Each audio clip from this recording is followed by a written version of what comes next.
What's happening, everybody? You're back again with your boy right here on Paid to Drive. Let's see, do we need this? Yeah, why not? We'll leave it on. So what we're going to be talking about in the video / live stream today is how important it is to chase or beat the minimum. Now, this is specifically a GrubHub tip / trick.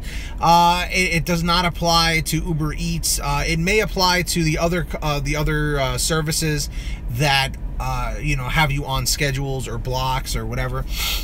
But typically, what I do is what I'm going to explain in this video. So, of course, if you are a delivery driver, which I'm assuming you are, make sure you are subscribed to this channel, especially if you're a driver for Uber Eats, GrubHub, DoorDash, Postmates, Caviar, or any of the above, or any others. You should be subscribed because I'm trying to put more money in your pocket. That's right, everybody. So subscribe, leave a thumbs up. Let's jump into today's video. So, what do I mean when I say chasing or beating the minimum? Well, if you are a GrubHub driver, you should know about blocks. So when you're scheduled on a block, if you do not get the, where I am in my area, the blocks are $12 minimum per hour.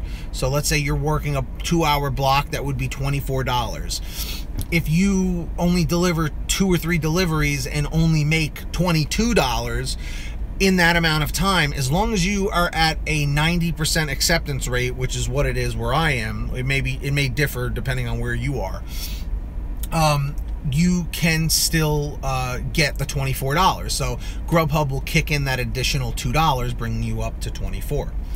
So what I like to do, and evidently, this is still within the terms of service, still within the rules. I haven't had any complaints. Everything's been smooth sailing. So this is what I do. So what I do is, as a safety net, I always schedule myself every week. Because I'm a premier driver, I get my scheduling for Thursday mornings at 10 a.m. So what I do is I will schedule myself for the next week. I usually like to schedule myself 8 to 9 hours a day. So like from like 11 to 8 or 11 to 9 or whatever. So what I try and do is I try my absolute best. Now, a lot of this has to do with customers ordering food, traffic, restaurants taking forever to get food made. All that stuff comes into play with this. But try and get your deliveries done as fast and as safely as possible. Don't waste time. Try and get them in, out, onto the next one as fast as possible. Because let's say, in an 8-hour period, that would be $96 for me. Well, if I make over $96, before that last block starts, that last block is useless to me. You might as well drop it and give it to somebody else who maybe is only working part-time. So you're only working 6 hours, but you're making the $96 because you hustled a little quicker. You know what I mean? But again, do not be reckless. Do not be, causing harm to yourself or anyone else by getting these deliveries done faster. Now, I know this sounds like common sense knowledge, but when I first started, because I was on blocks, I would take my time. I wouldn't, purposely waste time. If the order said it was ready for pickup, I went to go pick it up. But, make sure you're getting to the restaurants a little quicker, because you know what? The less blocks that you schedule, it seems the more that GrubHub will give you like better orders, like better payouts. You know what I mean? I'm going to go into that in another video. This is only speculation and theory with that, but I'm going to go into that in another video. But with that being said, you always want to try and be making more money than the absolute minimums. What's up, Hatches Universe? Mainly what I do is still work through for the extra money. You absolutely can, but I almost feel like it's unfair to hold on to a block that you're not being paid for, that like you're already past the minimum. So why not give that block up to somebody else? You know what I mean? And a lot of times I've seen that. I heard that there are going to be changes with GrubHub. That's very, very general, very broad. That can mean a lot of things, Teresa. Put those thoughts in the comments section when this becomes a video. But anyways, guys, and if a representative from Grubhub is watching, how you doing? I appreciate you watching.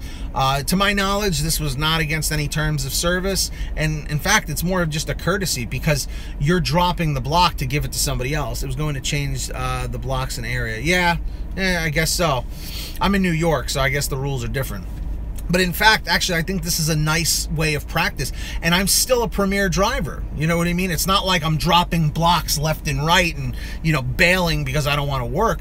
I'm just being courteous of other people. So some days you're going to be able to do this and other days you're not.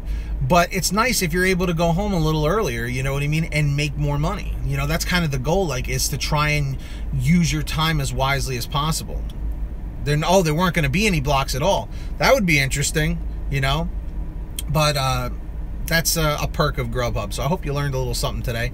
Let me know your thoughts in the comment section. If you have a topic you would like me to cover in an upcoming live stream / video, please put it down below. And that is really all I gotta say, folks. So make sure to subscribe to this channel. I'm trying to hit 200 subscribers. I'm at like 186 right now, so I'd appreciate that. Leave a thumbs up. Let's see if we can get 22 likes on this video. I'd greatly appreciate it. And subscribe to my vlog channel. Link is in the description. Paid to Drive vlogs. I post stuff other than Grubhub over there and Uber Eats tips. So that's all I gotta say. Thanks for everybody joining us, Teresa and Hatch's Universe. And that's all I got to say. Thanks so much for watching, everybody. And I will see all of you guys next time right here on Paid to Drive. See you next time. Keep hustling, keep bustling, safe travels, make that money, and eat honey. I got to work on it.